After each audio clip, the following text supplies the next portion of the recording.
몇 달간 이어져 온 추미애 법무부 장관, 윤석열 검찰총장 간의 갈등을 판가름할 운명의 한 주가 시작됐습니다.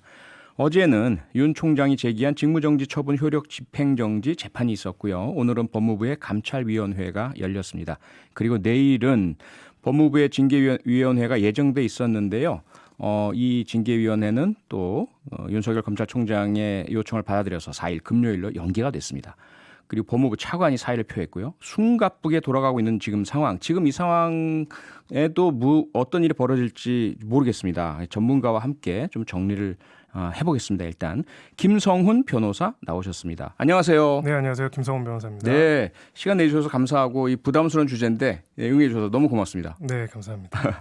네, 일단 어제 있었던 법원의 집행정지 재판부터 좀 짚어봐야 될 것 같은데요. 이 재판 아주 쉽게 이야기하자면 윤 총장이 자신에게 내려진 직무집행정지 처분 이걸 좀 걷어달라. 그래서 이를 지금 당장 복귀해서 할 수 있게 해달라라는 일종의 가처분 재판인 거죠? 네, 임시로 그 효력을 배제하는 것이다라고 볼 수 있고요. 네. 네, 우리 행정소송법 23조의 집행정지라고 명령되는 내용입니다. 예. 원래 이제 행정처분이 내려지면은 바로 효력이 발생을 하는데 예. 그것을 다시 취소소송으로 다투려면 시간이 많이 걸리죠. 일단은 그 결론이 나올 때까지는 효력이나 집행을 정지하는 것이 바로 이 신청의 취지이고요. 네. 오늘 해당 결정이 내려졌습니다. 예. 그러면 이 심리를 함에 있어서 쟁점 가장 중요한 것만 좀 정리를 해주신다면요, 양측에. 네, 결국 5가지 쟁점이 있는데요. 네. 이제 보통 그 중에서 2가지가 대표적인 쟁점입니다. 회복 불가능한 손해가 있는가, 긴급한 필요성이 있는가, 예. 그리고 또 그밖에 공공복리에 반하는가, 또 이 본 처분 자체의 위법성이 얼마나 인정될 수 있는가, 혹은 본 처분의 위법성이 아예 없는가 이런 것들도 종합적으로 고려를 하게 되는데요. 네. 이 회복 불가능한 손해에 관해서는 나중에 이것을 본안 소송까지 가가지고 뒤집는다면은 다시 이 당사자로 하여금은 감당할 수 없고 감내할 수 없는 금전적으로 배상할 수 없는 손해가 있는지 여부를 기준으로 판단을 하고 있습니다. 아, 네. 그런데 법원이 오늘 윤석열 총장을 직무에서 배제한 명령의 효력을 임시로 중단하라라는 결정을 내렸지 않습니까? 그래서 네, 법원 결정이 내리자마자 윤 총장은 바로 복귀를 했고요. 이제 관심의 초점이 내일 예정이었다가 이제 금요일로 연기가 된 징계위원회 아니겠습니까? 법무부 징계위원회인데 법무부 징계위원회에서 다뤄질 쟁점들을 또 좀 정리를 해주실까요? 네, 이 징계위원회에서는 결국 6가지 징계 사유를 제출한 징계 청구를 요구한 사유에 대해서 네. 심리를 하게 될 것입니다. 일단 각각의 사유가 객관적 사실에 부합하는지를 보게 될 것이고요. 객관적 사실에 부합하게 된다면은 그 사유를 바탕으로 해서 징계가 한다고 했을 때 양정 이 2가지를 크게 이제 검토를 하게 됩니다. 네. 그래서 각각의 사유에 대한 특히 이제 피징계 청구인인 검찰총장의 입장을 보게 되고요. 네. 그리고 법무부 쪽에서 이제 징계를 요구를 했기 때문에 그렇다면 어떠한 것들을 지금 자료들을 제출했는지를 나름의 이제 판단을 해서 거기에 따라서 사실관계 확인 및 징계 처분의 수위를 결정해가지고 의결을 하게 될 것입니다. 네. 그러니까 우선은 징계를 할 정도의 문제 잘못이 있느냐. 그다음에 두 번째로 그렇다면 어느 정도 중한 징계를 내릴 거냐. 네. 요게 쟁점이네요.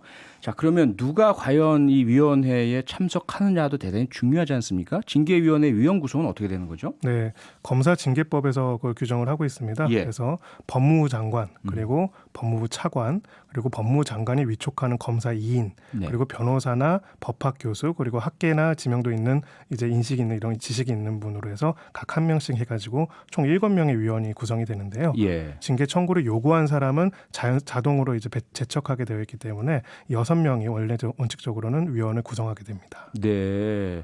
자, 그런데요. 조금 전에 그 법무부 차관이 사의를 표했잖아요. 네. 그런데 법무부에서 지금 당장 속보가 나왔는데 사표 제출한 법무부 차관에 대한 후임 인사 바로 실시하겠다. 그러면 이제 징계위원회 구성에 있어 법무부 차관 공백은 없을 것 같고요. 네. 근데 한 가지가 더 문제가 어제 이제 김기현 국민의힘 의원이 제기하신 의문인데 법무부 장관이 스스로가 징계 요구를 하지 않았느냐. 네. 근데 징계 요구권자가 징계위원장이 되는 게 이게 제척 사유 아니냐. 네. 두 번째로는 마찬가지로 연결되어서 법무부 장관이 지명하는 위원들 검사 2명이라든 쭉 있잖아요. 네. 그 지명권 자체도 제척되어서 다른 새로 뽑히는 위원장이 행사해야 되는 거 아니냐 이런 문제를 제기하셨어요. 어떻게 보십니까? 네, 일단은 지금 현행 법률의 해석상으로는 이제 딱 그런 것을 애정한 조항은 없습니다. 아, 없습니까? 그러니까 위원으로서 요구를 한 사람이 참석할 수 없다라는 제척 사유는 있지만은 네. 위원 지명에 관해 가지고 그 지명에 관해서도 다른 사람이 지명해야 한다 이런 내용들은 법에서 애정한 것은 아니죠. 네. 또 이 검사징계법 같은 경우에는 흥미로운 부분이 개정이 돼서 예. 이제 내년도 1월 달부터 다시 새로 시행되는 내용에 따르면은 징계위원 중에 3분의 2 이상은 법무부 외에 외부 이제 변호사협회라든지 이런 것을 추천한 사람들 인사로 구성이 되게 되어 있습니다. 네. 네, 그래서 아마 이제 법이 개정되기도 하고 이 구성에 있어서 무조건 법무부 장관이 다 하지 않도록 이미 법이 바뀌고 시행 예정이기 때문에 그런 부분까지도 이제 마련해 놓지는 않은 것 같습니다. 네, 이 상황을 전혀 예견을 못했겠죠. 사실 뭐 워낙 헌정사상 처음 있는 처음이고. 일이기 때문이에요. 예, 그렇죠. 그렇죠. 법무부 장관이 검찰총장을 징계하라라고 할 줄이야. 네, 그렇습니다. 아, 물론 이제 지난 박근혜 정권에서 최동욱 검찰총장에 대한 그런 감찰 시도가 있었지만 최동욱 총장이 그냥 그만둬 버리면서 현실화되지는 않았었잖아요. 예. 자, 그러면 징계위원회가 열리면 징계 사유가 확인되었을 경우 이제 어느 정도 무거운 징계가 내려지는지 양정이라고 하셨습니다. 이것을 네. 결정하게 될 텐데 징계 종류에는 견책, 감봉, 정직, 면직, 해임 이렇게 나눠져 있잖아요. 네, 소위 말하는 배제 징계라고 하는 네. 면직과 해임 이런 중징계가 내려질 거다 이런 관측들이 많이 제기가 됐습니다. 네. 변호사님께서는 개인적으로 어떤 징계가 만약에 징계 사실이 확인된다라고 한다면 그 징계가 결정된다면 어느 정도 수의 징계를 예상하십니까?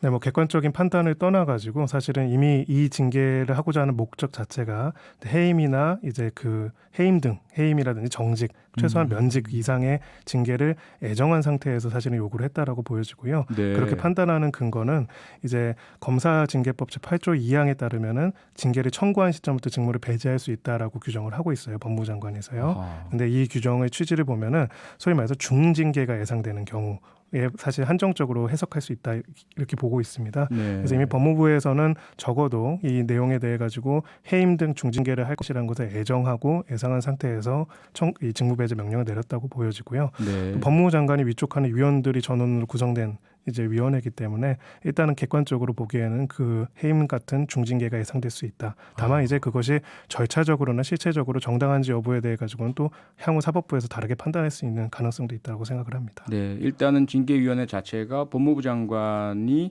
주로 추천한 인사가 많이 참여하게 되다 보니까 징계에 이르게 된 이 과정들을 보면 거의 해임이나 면직 등을 목표로 한 것으로 보이고 그 결과가 나올 것이 예상이 된다라는 말씀이잖아요. 네. 만약에 이제 그런 그 정직 이상의 중징계라면 절차상으로 보자면 법무부 장관이 이제 그 징계 결과를 대통령에게 제청을 하고 대통령이 인사권자니까 결정을 하잖아요. 네. 그러면 그 즉시 바로 총장직에서 내려와야 되는 거죠. 네, 원칙적으로는 그 처분이 그 집행하는 처분이 송달받은 시점부터 효력이 발생하게 되고요. 네. 해임이라면 해임의 효력도 그때부터 발생을 하게 됩니다. 아하. 이거는 또 직무배제 명령과는 별개의 행정처분이기 때문에 네. 이거와 관련해서도 지금과 같이 집행정지 신청 내지 행정소송을 또 제기할 가능성이 매우 높습니다. 아, 집행정지 신청을 또 다시 제기한다. 네. 지금 현재 직무 배제에 대해서는 집행정지 신청을 해서 받아들여졌고요. 네.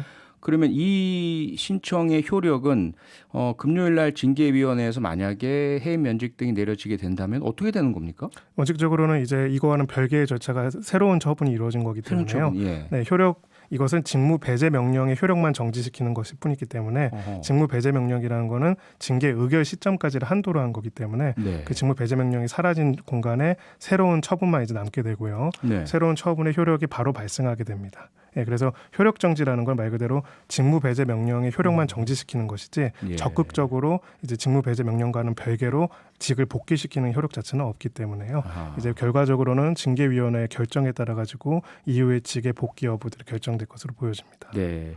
자, 그러면 이제 금요일 날 이제 4일 날 운명의 법무부 검사징계위원회가 열리게 되는데 그 절차를 좀 설명해 주실까요? 이게 그날 바로 결과가 나오는 겁니까? 아니면 법원에서처럼 회의는 끝나고 결과는 상당히 오래 있다 나올 수도 있고 그런 겁니까? 그 이후엔 또 어떻게 되는 거죠? 네, 검사징계법에서 규정한 내용에 따르면은 뭐 그날 바로 나와야 한다던가 아니면 한 번의 회의로 모든 결론을 내려야 한다던가 이런 건 없습니다. 그런 건 없습니까? 네, 그런 건 없기 때문에 그런데 예. 통상적으로 저희가 일반적으로 이런 행정적인 그 공무원에 대한 징계위원회 내용을 보면은 보통은 서류 제출이라든지 서로 간의 주장 항변들을 미리 다 받은 상태에서 네. 위원회를 한번 열고요. 보통은 그 24시간 안에 이제 의결 결과를 내리고 거기에 따라서 처분을 하는 경우들이 일반적입니다. 그래서 네.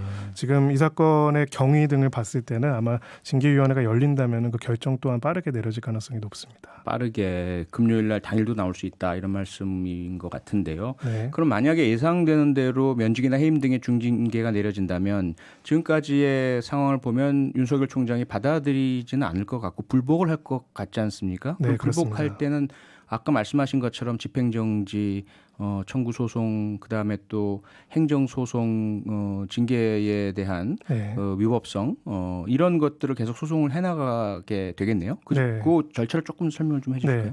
그래서 만약에 이제 해임 처분이 내려진다면은 해임 네. 처분을 송달받은 시점부터 해임의 효력이 발생을 합니다. 그럼 이 해임 처분의 효력 정지 신청을 먼저 법원에 제출을 하고요. 예. 아까 말씀드렸던 것처럼 이번에 집행정지 신청과 법적으로는 비슷한 구조입니다. 일단은 해임 처분이 발생한 시점부터 효력이 바로 발생하는데 그 효력을 본안 사건, 이것의 위법성을 다투는 사건의 결론 때까지는 발행하지 않도록 정지시켜달라는 거죠. 그 상태에서 이 해임 처분 자체의 부당성을 다투는 행정소송을 별도로도 제기할 것입니다. 네. 이거는 아마 1심, 2심, 3심까지 가려면 굉장히 많은 시간이 걸릴 것이고요. 네. 그렇기 때문에 결국은 이 건에 있어서 이 해임 처분의 정당성과 효력에 있어서도 실질적으로는 집행정지 사건에서 관련된 것이 결론이 날 가능성이 높습니다. 아하. 그러니까 일단 만약에 금요일 날 해임이나 면직 등의 징계가 결정이 되고 대통령이 재가해서 본인에게 통보되면 그 즉시 효력이 발휘가 되는데 이번처럼 윤석열 총장이 다시 법원에 그 징계의 집행을 정지하는 신청을 네. 낼 테고 네. 그것이 만약에 이번처럼 행정법원에서 그러면 이 징계 처분은 이 징계에 대한 행정소송 결과가 나올 때까지는 정지한다 이렇게 되면 계속 검찰총장직을 수행하면서 소송을 네. 진행할 수 있게 되겠죠. 맞습니다. 직무에 복귀하게 됩니다. 복귀 되고요. 근데 예. 만약에 그 효력의 집행정지를 받아들이지 않게 되면 검찰총장직에서 내려온 채 행정소송을 하게 되는 거잖아요. 맞습니다. 그래서 그렇게 되면은 근데 사실 행정소송의 시간이 이 사건의 여러 가지 성격을 봤을 때는 최소한 1심만 해도 1년이 넘게 걸리고 예. 그 사이에 임기가 끝나기 때문에요. 네. 설령 그 행정소송에서 이기더라도 다시 그 잔여 임기를 다시 채울 수는 없기 때문에 현실적으로는 이 집행정지 사건에서 모든 결론이 날 가능성이 높습니다. 거의 현실적으로는 그렇고 네. 그런데 대개 과거의 사례들을 보면 그 이영렬 전 검사장인가요? 네. 이런 분들을 보면 끝까지 행정소송해서 명예회복을 하지 않습니까? 맞습니다. 그 당시 자기가 받은 징계 처분은 무효다, 부당하다. 억울했다라는 예. 그것은 의미가 있지 않나요? 네, 그것은 의미가 있을 수 있고요. 예. 다만 이제 이런 경우에는 어쨌든 그 직을 다시 수행할 수는 없기 때문에 네. 현실적으로 해임 처분이라는 게 임기 전의 직무를 배제하는 거기 때문에요. 그렇기 때문에 결과적으로는 그 목적은 달성이 되는 거겠죠. 네. 그래서 이것이 집행정지 사건에서 양날의 칼이 됩니다. 반대로 집행정지가 일단 내려지게 된다면은 그 처분이 설령 적법한 거라고 하더라도 그 시점까지는 임기를 다 채우고 나서야 이제 결론이 나오기 때문에 아하. 결과적으로 그것 또한 이 징계 처분에 대한 집행정지 사건에서 사실상의 이제 효력이 어떻게 발생할지를 결정이 될 것으로 보여집니다. 그 집행정지 재판이 엄청나게 중요하네요. 그렇습니다. 모든 예. 것이라 볼 수 있고 마지막 하나 질문 드릴게요. 앞서서는 그 금요일날 징계위원회가 거의 예상이 된다라고 말씀을 주셨지만 지금까지 보면 법원에서 행정법원에서 집행정지 일부 인용을 했고요. 그다음에 법무부 감찰위원회가 긴급 소집을 해서 감찰 요구와 또 직무정지 수사 의뢰 다 부당하다 이렇게 발표했지 않습니까? 네, 이런 그렇습니다. 것들이 금요일날 징계위원회에 영향을 미칠 가능성은 크지 않을까요? 좀 영향을 미칠 가능성이 있다고 생각을 하고요. 예. 객관적으로는 이 징계라는 거는 결과적으로 두 가지 구성으로 되어 있습니다. 검사에 대해서는 감찰을 먼저 진행하고요. 네. 이 감찰이 적법 절차에 의해서 이루어져서 나온 갑정 결과를 가지고 징계 청구를 하고 거기에 대해서 징계 유결을 하게 되는 건데 예. 지금 감찰위원회의 입장에 따르면 이 감찰 자체에서 문제점이 많이 있다라고 이야기를 했기 때문에 네. 이런 의견이라든지 지금 효력 정지를 인정한 이 결정의 내용 등이 사실은 객관적으로 위원들한테 굉장히 부담감이 될 수 있다라고 보여지고요. 네. 다만 이제 각 위원들이 그렇다면은 각각의 독립된 한 명의 위원으로서 얼마나 이 부분들에 대해 가지고 정당한 판단을 할 것인지에 대해서는 사실 뭐 정치적인 논쟁이 있는 부분이기 때문에 네. 그 부분에 대해서 예견하기는 좀 어렵지 않을까 이렇게 생각을 합니다. 네, 무슨 말씀인지 알 것 같습니다. 네, 계속해서 상황을 좀 지켜보고요. 속보가 들어오면 계속 전달을 해드리도록 하겠습니다. 청취자 여러분들께 사안이 지금 워낙 복잡하게 돌아가고 있어서 현재까지 상황 정리해봤고요. 김성훈 변호사 도움 고맙습니다. 감사합니다. 평일 저녁 6시 5분에 여러분을 찾아갑니다. MBC 라디오 표창원의 뉴스 하이킥.